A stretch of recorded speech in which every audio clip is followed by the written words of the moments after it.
আসসালামু আলাইকুম রহমতুল্লাহ। যখন প্রস্রাবের কষ্ট নিয়ে রোগীরা আসে তখন তাদেরকে যদি প্রশ্ন জিজ্ঞাসা করা হয় যে ভাই আপনার কী সমস্যা, তখন তারা এক বাক্যে বলে দেয় যে প্রস্রাবের সমস্যা। প্রস্রাবের সমস্যা কিন্তু কোনো ছোট জিনিস না।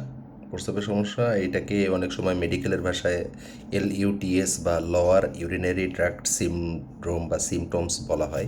এই যে সিমটমসগুলো আছে সেখানে কিন্তু একটা দুইটা সিমটম না, প্রায় 8-10টা সিমটম আছে। এই 8-10টা সিমটমের মধ্যে প্রস্রাবের কষ্টগুলোকে দুইটা ক্যাটাগরিতে ভাগ করা হয়। একটা ক্যাটাগরিকে বলা হয় যে স্টোরেজ সিমটম। স্টোরেজ মানে কি, যে রোগীর প্রস্রাব ধরে রাখতে সমস্যা, দীর্ঘ সময় আটকায় রাখতে সে পারে না। এই যে যে আটকায় রাখতে সমস্যা, এই স্টোরেজ সিমটম, এটাকে অনেক সময় ইরিটেটিভও বলা হয়, যে মানে তাকে খুব ডিস্টার্ব করে, বোদারিং। কেমন ডিস্টার্ব করে, যে রোগী বলা হয় যে আমাকে বারবারে প্রস্রাব করতে যেতে হয়, মানে ফ্রিকোয়েন্সি অফ ইউরিনেশন খুব বেশি থাকে। স্বাভাবিক মানুষ একটা দিনে সাধারণত 5 থেকে 7 বার প্রস্রাব করে, সেই লোক বলে আমার 20 বার 25 বার প্রস্রাব করতে যেতে হয়। 2 নাম্বার সমস্যাকে বলা হয় আর্জেন্সি।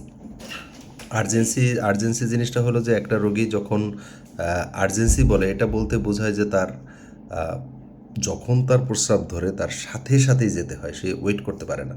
স্বাভাবিক মানুষ অনেক সময় প্রস্রাব ধরলে দেখা গেল যে সে বিভিন্ন ব্যস্ততার জন্য সে একটু সময় ধরে রাখতে পারে, হোল্ডিং ক্যাপাসিটি সাধারণত আধা ঘন্টা 40 মিনিট 1 ঘন্টা পর্যন্ত অনেক আটকে রাখতে পারে।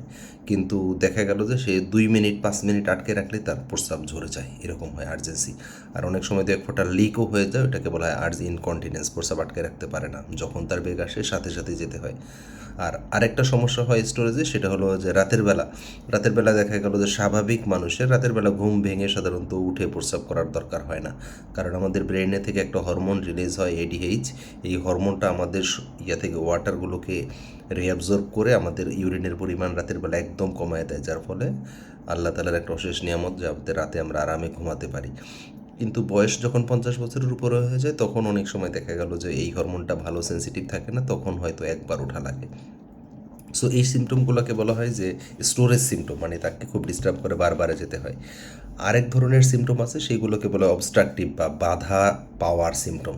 সেই ক্ষেত্রে রোগীগুলো কমপ্লেন করে কেমন, যে প্রথমে কমপ্লেন করে এরকম যে আমি যখন প্রস্রাব করতে বসি মনে হয় যে প্রস্রাব, স্বাভাবিক পুরুষের বা মেয়েদের প্রস্রাব করতে বসলে উইদিন সেকেন্ড প্রস্রাব শুরু হয়ে যায়। সেই রোগী বলে না স্যার, আমি যখন বসি আমার প্রস্রাব আসতে 10 সেকেন্ড 20 সেকেন্ড 1 মিনিট 2 মিনিট বসে থাকি, তারপরে আমার প্রস্রাব শুরু হয়। এই কন্ডিশনটাকে বলা হয় হেজিটেন্সি, তার শুরু করতেই সমস্যা। 2 নম্বর সমস্যাটা যেটা হয় সেটা বলে যে হ্যাঁ, আমি প্রস্রাব করতে বসলে স্বাভাবিক মানুষের যে প্রস্রাবের নাল বা ধারাটা আছে, এই ফ্লোটা সাধারণত দেখা গেল অনেক মোটা নালে আসে, স্বাভাবিক পুরুষের বা মেয়েদের প্রত্যেক সেকেন্ডে সাধারণত 20 ml করে প্রস্রাব বেরোয়। তখন সে বলে যে আমারটা একদম চিকন সিরিঞ্জের মতো অনেক কম বেরোয়, মানে পোর ফ্লো। তারপরে অনেক সময় কমপ্লেন করে, অনেকে বলে যে আমি প্রস্রাব করতেছি, পুরোটা প্রস্রাব একবারে আসে না, স্টার্ট অ্যান্ড স্টপ, স্টার্ট এমন হয় প্রস্রাব আসে একটু থেমে যায় আবার আসে, একটু থেমে যায় আবার আসে, স্টার্ট অ্যান্ড স্টপ, এরকম কমপ্লেন করে। আবার অনেক সময় অনেক রোগীরা কমপ্লেন করে যে হ্যাঁ, আমি প্রস্রাব করার সময় আমাকে অনেক পেটে বেগ বা চাপ দিয়ে আমাকে প্রস্রাব বের করতে হয়, স্ট্রেনিং বলা হয়। এটাও একটা সমস্যা, মানে এটা যে বাধার একটা প্রকাশ আর কি, যে সে চাপ দিয়ে তার প্রস্রাবটাকে বের করতে হচ্ছে। আবার অনেক সময় রোগীর এরকম কমপ্লেন করে যে হ্যাঁ স্যার, আমি প্রস্রাব করে আসছি, আসার একটু পরেই মনে হলো যে আমার প্রস্রাব তো কমপ্লিট হয় নাই, রয়ে গেছে, আবার মনে হয়ে গেলে প্রস্রাব হবে। এই ফিলটাকে বলা হয় সেন্স অফ ইনকমপ্লিট ভয়েডিং, যে প্রস্রাব করেছি মনে হয় রয়ে গেছে, আবার এরকম আবার মনে হয় যেতে হবে। এই দুই ক্যাটাগরির রোগীদের ক্ষেত্রে, যাদের মানে স্টোরেজ প্রবলেম অথবা অবস্ট্রাকশনের প্রবলেম, দুই ক্যাটাগরির রোগের ধরনেই কারণ আলাদা, তাদের চিকিৎসাও আলাদা। এবং এই দুই ক্যাটাগরির ইয়ের ক্ষেত্রে দেখা গেল যে হিউজ ক্যাটাগরি, মানে শত শত রোগ আছে যার কারণে এরকম হতে পারে। আমাদের সবার মাথায় প্রথমেই আসে মনে হয় যে এটা প্রোস্টেট গ্রন্থির সমস্যা। এছাড়াও একদম প্রস্রাবের রাস্তার মাথা থেকে শুরু করে শেষ পর্যন্ত, এমনকি ব্রেইনের কারণ থেকে শুরু করে নিউরোজেনিক থাউজেন্ডস অফ কজ আছে, যে কারণে এই ইরিটেটিভ বা অবস্ট্রাকটিভ সিমটম হতে পারে। এখন আমি আজকে এই ভিডিওটা করার উদ্দেশ্য হলো যে আসলে এই ক্ষেত্রে কাদের চিকিৎসা দরকার হয় বা কাদের চিকিৎসা দরকার হয় না।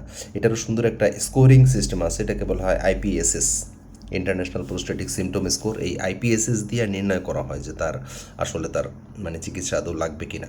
এটার বেশ এটার ক্যাটাগরি অনুযায়ী, মানে তার সিমটম অনুযায়ী মাইল্ড, মডারেট, সিভিয়ার 3টা ক্যাটাগরি আছে।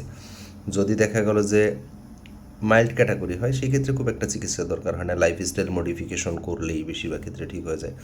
মডারেট ক্যাটাগরি যেগুলো আছে সেগুলোর ক্ষেত্রে দেখা গেল অনেক সময় ওষুধ দরকার হয়, অনেক সময় দেখা গেল যে কিছু লাইফস্টাইল চেঞ্জ করলেই বেশিরভাগ ক্ষেত্রে কারেকশন হয়ে যায়।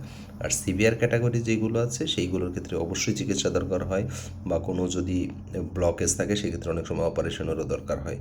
এখানে একটা জিনিস ইম্পর্টেন্ট, এই আইপিএসএস স্কোরিংয়ে কিউওএল বলে একটা শব্দ আছে, কোয়ালিটি অফ লাইফ, এটার উপরেই সবচেয়ে ইম্পর্টেন্ট যে এই যে সিমটমগুলো, এই সিমটমগুলো তার ডেইলি লাইফে কী পরিমাণ সাফারিং করছে, তার যদি সাফারিং কম হয় তাহলে অনেক ক্ষেত্রে ক্যাটাগরিকে ডাউনগ্রেড করা হয়। আর যদি দেখা গেলো যে না, তার কিউওএল খুবই ব্যাড, টেরিবল, খুবই খারাপ অবস্থা, সেই ক্ষেত্রে দেখা গেলো যে তার ট্রিটমেন্ট আপগ্রেড করতে হয়।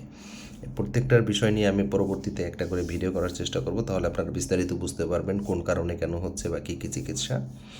সবাই ভালো থাকবেন। আসসালামু আলাইকুম রহমতুল্লাহ।